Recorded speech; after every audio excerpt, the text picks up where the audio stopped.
¿Has oído hablar del neoliberalismo? Como teoría político-económica, el neoliberalismo sostiene que la mejor manera de promover la asignación eficiente de recursos se logra mediante una libre acción de las fuerzas del mercado oferta-demanda. En el neoliberalismo más esencial, el papel económico del Estado se limita solo a crear y preservar un marco legal e institucional caracterizado por derechos de propiedad privada fuertes y mercados abiertos. Las empresas públicas se privatizan, las normas que regulan los mercados se reducen o desaparecen, e incluso los servicios públicos, como el agua o la salud, son provistos por empresas privadas.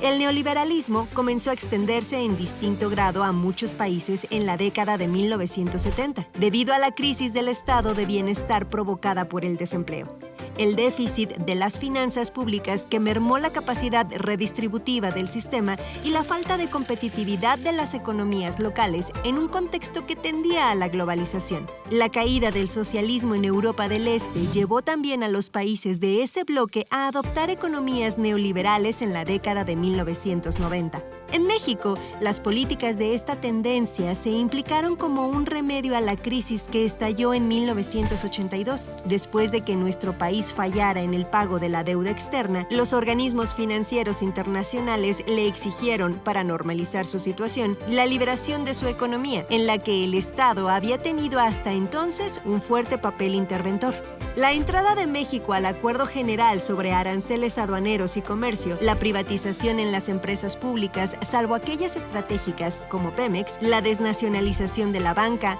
la firma del Tratado de Libre Comercio de América del Norte, la concesión de autonomía al Banco de México y la creación de los fondos de pensiones privados, entre otras disposiciones, estuvieron entre las medidas neoliberales tomadas por el país a partir del sexenio del presidente Miguel de la Madrid. Sin embargo, casi 4 décadas de neoliberalismo no lograron el crecimiento que nuestro país necesita. Bajo su influjo aumentó la desigualdad económica, se crearon empleos con bajos salarios, creció el desempleo, la población perdió derechos sociales y ambientales, disminuyeron las oportunidades de superación para la población, se precarizó la escuela, salud, vivienda y transporte, e incluso crecieron la corrupción y el narcotráfico. En las crisis de estos años, como ocurrió en 1995 con el problema bancario, las pérdidas de las empresas se socializaron, mientras que en tiempos de bonanza las ganancias fueron siempre para ellas. Frente a las dificultades económicas, el sector privado detiene sus inversiones y disminuye el empleo con tal de reducir los márgenes de pérdida, y pide al Estado el uso de recursos públicos para su rescate. En crisis profundas, semejantes a la de 1929, el sector privado, incapaz de reactivar la inversión, la producción, el empleo y los salarios, exige la intervención estatal, no necesariamente para elevar el bienestar de la población, sino para recuperar los mecanismos que estimulan la acumulación de capital y la inversión privada.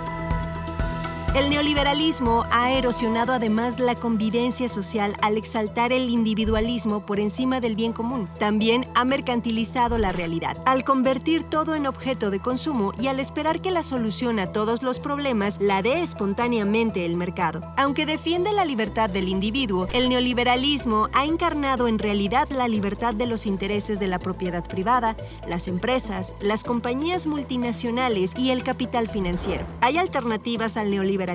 Diversos estudios han propuesto un retorno al Estado, es decir, la construcción de un nuevo estado de bienestar. Para ello, se plantea el reconocimiento efectivo de los derechos económicos, sociales, culturales y ambientales, con el Estado como el garante de los mismos. El crecimiento de la administración y del gasto público para satisfacer los derechos reconocidos, la intervención del Estado en la economía para posibilitar su rectoría económica y la preservación de las áreas estratégicas, un sistema democrático que permita a los ciudadanos participar en la toma de decisiones de tipo económico y el logro del estado del bienestar a través de los derechos sociales, pero también por medio de la legislación fiscal y presupuestal. Desde este punto de vista, la sociedad de consumo tiene que ser desalentada y en su lugar se debe buscar una sociedad que valore la solidaridad y la fraternidad.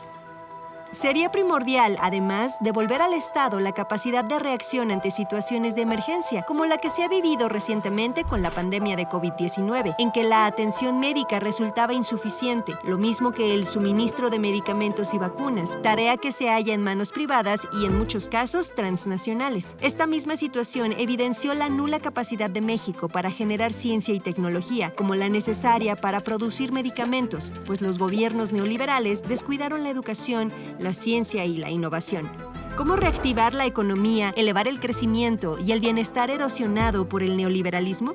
Las naciones que se agrupan bajo las siglas BRICS, es decir, Brasil, Rusia, India, China y Sudáfrica, han mantenido desde hace más de una década su postura crítica hacia el neoliberalismo y una exigencia de reforma de las instituciones multilaterales. Estos países, que se caracterizan por el dinamismo de su economía, su participación en el comercio mundial, grandes recursos naturales, un territorio extenso y una alta población, han dejado de defender la apertura económica y la desregulación, y en cambio se han pronunciado por la construcción de un orden multipolar y equitativo, la estabilidad económica, la cooperación internacional, el combate a la pobreza, la exclusión y la desigualdad, y la reafirmación de la protección social.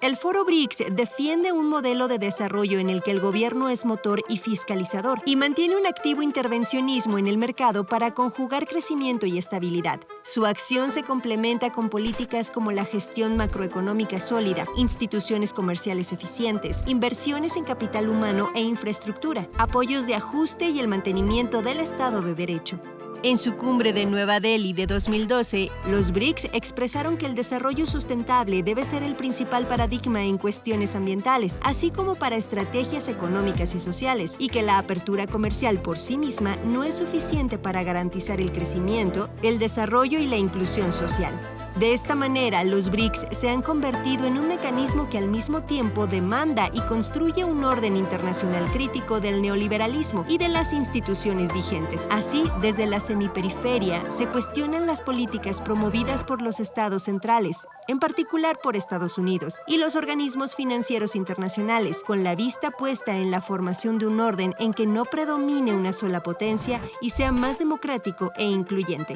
¿Piensas tú que México debería adoptar el modelo económico que plantean los BRICS? Si quieres saber más,